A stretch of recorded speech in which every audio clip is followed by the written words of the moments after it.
पर एक और बात है, दुनिया के अंदर जो मजहब इस्लाम की 3 चीजें, एक खुदाई राज है कुरान पर,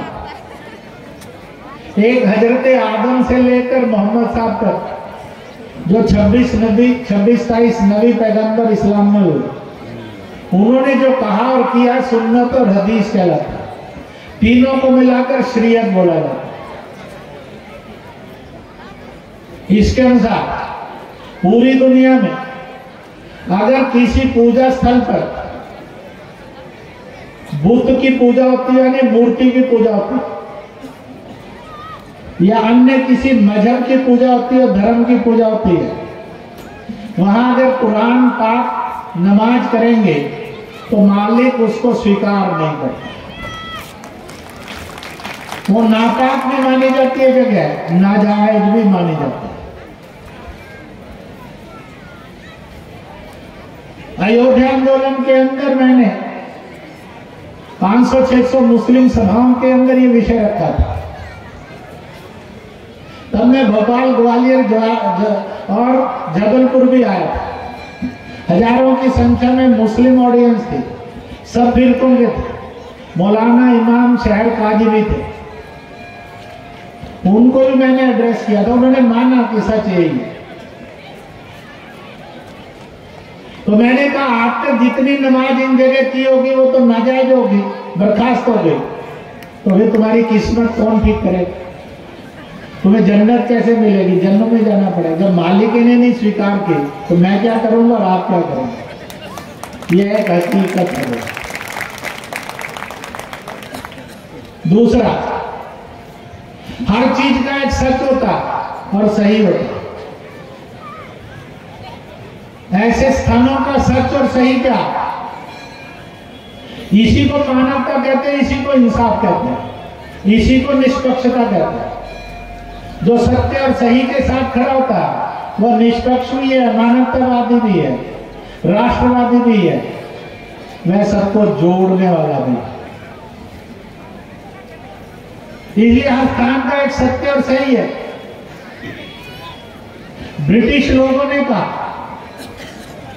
कि आप बता दीजिए बाघ देवी मूर्ति कहां थी, हम दे देंगे वहां पर। मैं आज इसकी सभा में कहता हूं, यहां की समिति ने ब्रिटिश हुकूमत को कहना चाहिए था, चोरी आप करके लेके गए, उठाकर आप लेकर गए और हमसे पूछ रहे ये कहां रखी थी, तो आइए आपका और हमारा एक साझा दल बनता, आप अपने ऐतिहासिक पृष्ठों में से खोजिए कहां से उठाकर लेकर गए थे, हम भी बताएंगे और इसलिए दुनिया के सामने सच आ जाएगा।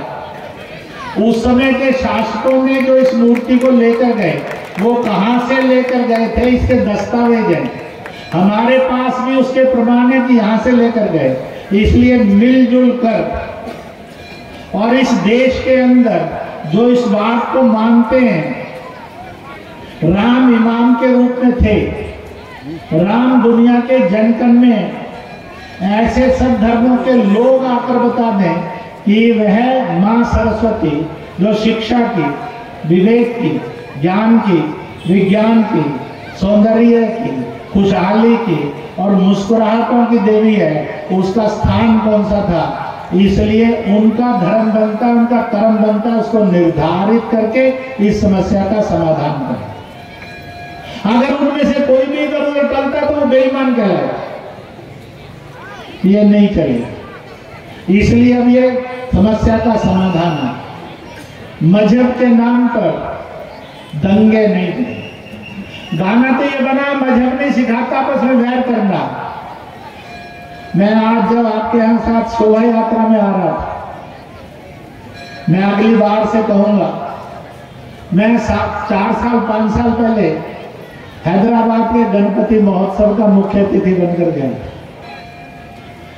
सुबह यानी रात 1 बजे, अगले दिन सुबह यानी अर्धरात्रि का 1 बजे से शोभा यात्रा विसर्जन के लिए शुरू होती। 19 किलोमीटर लंबा जुलूस था,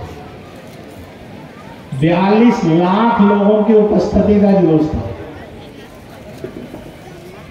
38,000 गणपति की शोभाएं बनी हुई थी। सब्जियों के भी गणपति थे, मिर्चों के भी थे, अखरोटों के भी थे, कपड़ों के भी थे, और तरह तरह की जितनी चीज है, किसी ने नेकलेस के बनाए हुए थे, किसी ने गणपति जो है उसके जो सौंदर्य प्रसाधन है इसके बनाए थे। जिसका जो जो चलता था वो सबके गणपति थे। मेरा पहला भाषण 4 मीनार था, और उसके सामने ओवैसी का घर भी है, ऑफिस भी है। मैंने जो कहा था, गणपति पूजा में कोई जाति बताओ, धर्म बताओ, दल बताओ जिसको रोजगार और रोटी नहीं दी।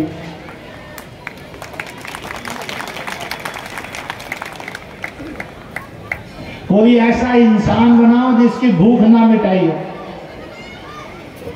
तो गणपति उत्सव जब सबको रोटी दे, जाति, मजहब, भाषा और दल के भेद समाप्त करे। जब आपकी शोभा यात्रा आ रही थी, मैंने जब मस्जिद गुजरी पास से, उधर भी जो खड़े थे दाएं बाएं किए, मुझे नहीं लगा कि उनके चेहरे पर नफरत थी, उनके तो मोहब्बत थी, पर कुछ कट्टरपंथियों का झंझट है जो आकर नफरत भरता। ये नहीं चलेगा।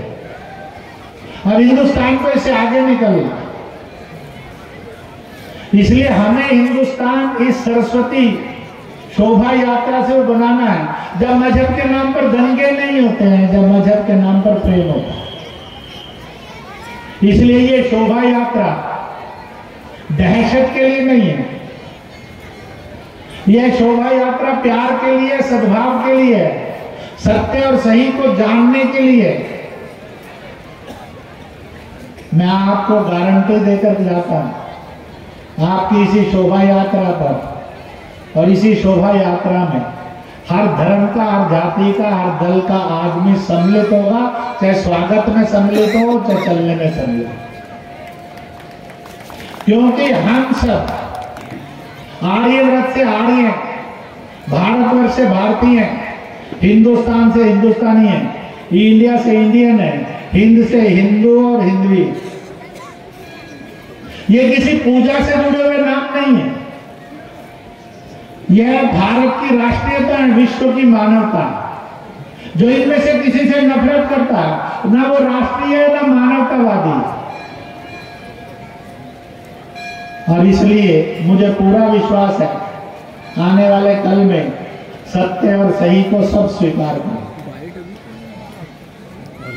पर गाली देकर, गुस्सा देकर, नफरत करके झगड़ा हो सकता है, सत्य और सही को स्वीकार नहीं कर सकते। मैं एक दो चुटकुला से सुना था। जब हम कॉलेज में पढ़ते थे और स्कूल में पढ़ते थे, तो कुछ हमारे दोस्त थे, अपने एक दोस्त के घर जाते।